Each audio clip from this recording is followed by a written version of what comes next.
Hello दोस्तों। 18 साल का मेरा बेटा सूरज काली घोड़ी की सवारी का बहुत शौक रखता था।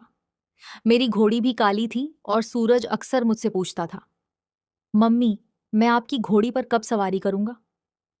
मैं उसे बच्चा समझकर चुप करा देती और शर्म की वजह से कुछ नहीं कहती। लेकिन एक रात ऐसा हुआ कि उसकी गुजारिश ने मुझे हिलाकर रख दिया। वह मुझसे कहने लगा, मम्मी, मैं कल आपकी काली घोड़ी पर सवारी करना चाहता हूं। उसकी बात सुनकर मैं दंग रह गई। जिसे मैं अब तक छोटा बच्चा समझ रही थी, ऐसी बात कैसे कर सकता था। 18 साल का लड़का मुझसे ऐसी गुजारिश करेगा, यह सोचकर मैं पूरी तरह से हैरान हो गई। उसकी नजरें मुझसे उत्तर चाहती थीं, लेकिन उसकी बात ने मुझे बहुत परेशान कर दिया था। मैंने उसे नजरअंदाज किया। शुक्र है कि परिवार में किसी ने उसकी बात नहीं सुनी, वरना उसकी खैर नहीं थी। लेकिन सूरज ने बिल्कुल भी हार नहीं मानी। कुछ दिन बाद फिर से वही गुजारिश लेकर मेरे सामने आ खड़ा हुआ। उसने कहा, मम्मी, मुझे हमेशा से काले घोड़े की सवारी का शौक रहा है। एक बार मुझे आपके घोड़ी पर बैठने का मौका दे दीजिए, मैं आपको खुश कर दूंगा। उसकी बातों से मुझे समझ नहीं आ रहा था कि वह मुझसे क्या चाहता है। मैंने उससे घबराकर पूछा, तुम कब से ऐसा सोचने लगे हो। मेरे बेटे की उम्र ही क्या थी कि वह ऐसे शौक पाले। अगर घर वालों को इसकी थोड़ी सी भनक भी लग जाती तो घर में कयामत आ जाती। कोई भी उसके इस शौक से वाकिफ नहीं था, क्योंकि सब उसे अभी ही बच्चा समझते थे। उसे पढ़ाई लिखाई की तरफ ध्यान देने की जरूरत थी। लेकिन वह कुछ आवारा लड़कों की संगत में बैठने लगा था, जिससे उसकी सोच कुछ ऐसी हो गई थी। उसकी इस गुजारिश ने मुझे अंदर से झकझोर कर रख दिया था। 3 साल पहले मुझे एक शौक पैदा हुआ था। मैंने सबसे छुपा कर रखा था और खूब बड़ा किया था। लेकिन अब अगली कभी नहीं मिली जिसे मैंने चाहा था। मम्मी, अब मुझे एक बार इजाजत दे दो। वादा करता हूं कि घर में किसी को नहीं पता चलेगा। वह शरारत से आंख मारकर बोला। मेरा दिल जोर जोर से धड़कने लगा था। तुम जानते हो, अगर किसी को तुम्हारे शौक के बारे में पता चल गया तो तुम्हारी खैर नहीं होगी। तुम्हें अपनी पढ़ाई पर ध्यान देना चाहिए। तुम्हारी उम्र अभी इतनी नहीं है। मैंने उसे प्यार से समझाने की कोशिश की। उसके पिताजी बहुत सख्त और कड़क आदमी थे। अगर उन्हें पता चलता कि उनका का बेटा पढ़ाई छोड़कर इन कामों में लगा हुआ है, वह हाथ उठाने से भी नहीं चुकते। मेरा बेटा अपनी लापरवाही से गंदे मजाक करने लगा और कहने लगा, माँ, अब आप मुझे जबरदस्ती के लिए कह रही हैं। मेरा भी वादा है आपसे कि आपकी काली घोड़ी पर एक बार बैठूंगा और सबको दिखाऊंगा कि आप भी हैरान रह जाओगी। अब मुझे बच्चा ना समझे। मुझे लगा था कि आप मेरा साथ देंगे, किसी को पता नहीं चलेगा। बस एक बार की बात है। लेकिन माँ, आपने मेरी बात को नजरअंदाज कर दिया। उसने मुझसे रिक्वेस्ट की और मैं परेशान थी कि यह सब खत्म नहीं होगा। एक बार जब तुम अपना शौक पूरा करोगे, तुम रोज यही ख्वाहिश करोगे और तुम्हारा शौक भी बढ़ेगा। तुम्हारे पापा को पता चल और जाएगा कि मैंने तुम्हारा पूरा साथ दिया है, और वह मुझे भी नहीं छोड़ेंगे और तुम्हें भी नहीं छोड़ेंगे। मैंने उसे समझाने की बहुत कोशिश की, लेकिन सारी कोशिशें नाकाम रहीं। हाल ही में मैंने आपको बार बार परेशान नहीं करने का वादा किया। मैं वादा करता हूं कि पापा को पता नहीं चलेगा। रात के वक्त हमारे दूसरे घर में कोई नहीं होता। हम वहां चले जाएंगे। बस कुछ मिनट की बात है। मेरा बेटा सूरज अपनी जिद पर कायम था, लेकिन मैं उसकी जिद पूरी पूरी नहीं कर सकती थी। मुझे डर था कि किसी को पता ना चल जाए। ये बहुत छुपाया नहीं जा सकता। मैंने उससे पीछा छुड़ाते हुए कहा और घर के काम में बिजी हो गई। मैंने हमेशा यही सोचा था कि वह छोटा बच्चा है, लेकिन वक्त के साथ यह सब बदल जाएगा। एक दिन मुझे शाम के वक्त एक कॉल आया। मेरी ननद के पति ने बताया कि मेरी ननद की तबीयत बहुत खराब हो गई और वह मुझसे मिलना चाहती है। यह सुनकर मुझे बहुत चिंता होने लगी।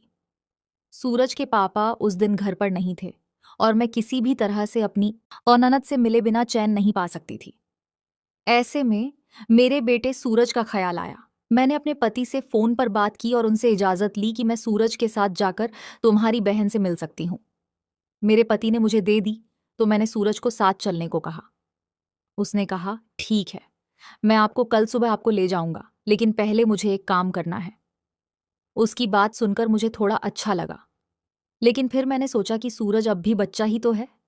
रात के वक्त अकेले जाने का सवाल ही नहीं था, और अगर मैं ना जाती तो मेरे पति मुझसे नाराज होते। मैंने सूरज की बात मान ली और हम दोनों घर से निकले। लेकिन वह मुझे अपनी बुआ के पास ले जाने से पहले एक छोटी सी जगह पर ले गया। वहां उसकी असल बात सामने आ गई, जिससे मैं हैरान रह गई। मैंने उसे हमेशा एक बच्चे के रूप में देखा था, लेकिन उस रात उसकी हरकतों ने मेरी आंखें खोल दी। अब वहीं बचा नहीं था। वह मेरा लाडला था और उसकी हर जरूरत का खास ख्याल रखा, लेकिन वह मुझे अंदर तक झकझोर गया। बात यही थी। कहानी की शुरुआत में मेरा बेटा मुझे एक शर्मिला और डरपोक बच्चा लगता था। वह मेरे सामने आने से भी कतराते था, जिससे उसकी बात पर मुझे हंसी आ जाती थी। मेरे पति और उनके बड़े भाई उसे हर किस्म की बेफिजूल बातों से दूर रखकर सिर्फ अंग्रेजी शिक्षा दिलवाने पर जोर देते थे, ताकि वह बड़ा होकर डॉक्टर बन सके। शुरू में तो वह मुझे भोला भाला लगा, लेकिन धीरे धीरे जब वह बड़ा हुआ तो उसकी बातें मुझे हैरान करने लगीं। उसकी उम्र के हिसाब से उसके शौक और 7 दिन बड़े अजीब थे। पढ़ाई से ज्यादा वह दूसरे कामों में दिलचस्पी लेता था। इतनी छोटी उम्र में ही वह लड़कियों के सामने बहुत आत्मविश्वास से पेश आता था। इससे मुझे बहुत अजीब लगता था। एक बार उसने मुझे मजाक में कहा कि माँ, मुझको लड़कियां लाइन में लगाकर देखती हैं। मेरा पति काफी सख्त मिजाज का था। जब तक वह घर में होता, मेरा बेटा भी मेरी तरह शर्मा कर रहता था। लेकिन जैसे ही मेरा पति ड्यूटी पर जाता, मेरा बेटा मुझसे बातों में मशगूल हो जाता। एक रोज उसने वारा मुझसे एक अजीब सी गुजारिश कर दी। ने कहा कि उसे काली घोड़ी की सवारी का बहुत शौक है। पहले तो मैंने उसकी बात समझी नहीं और सिर हिला दिया, लेकिन उसके अगली बार उसने कहा, आपकी घोड़ी भी तो काली है, मुझे भी उसकी सवारी का मौका दे। मैंने उसे कोई जवाब नहीं दिया और ऐसे जाहिर किया जैसे मैंने कुछ सुना ही नहीं। लेकिन उसने इस बात का जिक्र बार बार किया। उसकी बातों से मुझे समझ आने लगा कि वह मेरी घोड़ी की तरफ इशारा कर रहा था, क्योंकि मेरी घोड़ी तो वाकई में बहुत काली थी। उसने शायद उम्मीद लगा रखी थी कि मैं उसे इजाजत दे दूंगी, लेकिन मैंने उसकी इस बात को नजरअंदाज कर दिया और बात बदल दी। मुझे डर था कि अगर उसकी यह बात घर के किसी और सदस्य के कानों में पड़ गए तो सब गलत समझ बैठेंगे कि मैंने ही उसकी तवज्जो घोड़ी की तरफ से लाई है। मैं पूरी तरह यकीन से कह सकती थी कि अगर मेरे साथ मेरे पति को इस बात का शक भी हो जाता कि मैं उनके छोटे बच्चे को बिगाड़ रही हूं, तो वह मुझे जान से खत्म कर वॉरे डालते। मुझे लगा था कि मेरा बेटा मेरी बात सुनकर चुप हो जाएगा और दोबारा ऐसी कोई बात नहीं करेगा। लेकिन वह तो काले घोड़े की सवारी का इतना शौकीन निकला कि जब भी मौका मिलता मुझसे वही बात करने लगता। मैं उसे समझा बुझाकर मुस्कुरा देती और कोई बहाना बना देते। कुछ दिन और बीत गए, लेकिन वह जिद पर अड़ गया। दिन रात मेरे इर्द गिर्द चक्कर लगाने लगा और मेरी काली घोड़ी की सवारी की इजाजत मांगने लगा। मैं हर बार कोई ना कोई बहाना बनाकर उसे टाल देती, क्योंकि मेरी काली घोड़ी बहुत ही नखरीली और बदमाश थी। अपने ऊपर बैठने वाले को पलक झपकते ही नीचे गिरा देती थी। मुझे डर था कि अगर बेटे को चोट लग गई तो मेरी खैर नहीं, मगर वह समझने का नाम ही नहीं ले रहा था। पहले तो मैंने सोचा कि अपने पति को इस बारे में बता दूं, ताकि वह खुद अपने बेटे को संभाल ले, लेकिन फिर भी थक गए, क्योंकि अगर बेटा सब कुछ बता देता तो पूरा घर मुझे दोषी है।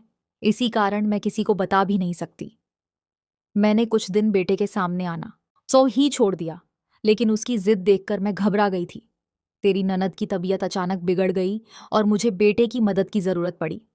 उसने इसका फायदा उठाकर अपनी बात मनवा ली। मैंने सोचा कि बच्चा है, कुछ नहीं कर पाएगा और जल्दी ही थक जाएगा, लेकिन मेरा यह ख्याल गलत साबित हुआ। वह बच्चा बहुत ही तेज निकला। जब वह अपनी सवारी पूरी करके लौटा तो पसीने से तरबतर था और उसका चेहरा जोर से लाल हो रहा था। शुक्रिया माँ में मुझे बहुत मजा आया। वह मुझे देखकर मुस्कुराते हुए बोला। मैं इतनी हैरान थी कि कोई जवाब नहीं दे पाई। वह आगे बढ़ा तो मैं भी खामोशी से उसके पीछे पीछे चल पड़ी।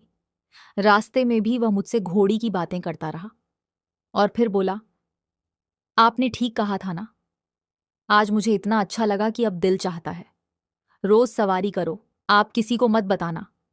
मैं अक्सर अपने शौक पूरे करता रहता हूं, लेकिन अब माँ मेरा साथ देने लगी है और मुझसे वादा लेने की कोशिश कर रहे थे। मैंने सहमति में सिर हिला दिया। जब तक घर पहुंचे रात काफी ही हो चुकी थी। मैं अपने बेटे को आराम के लिए उसके रूम में छोड़कर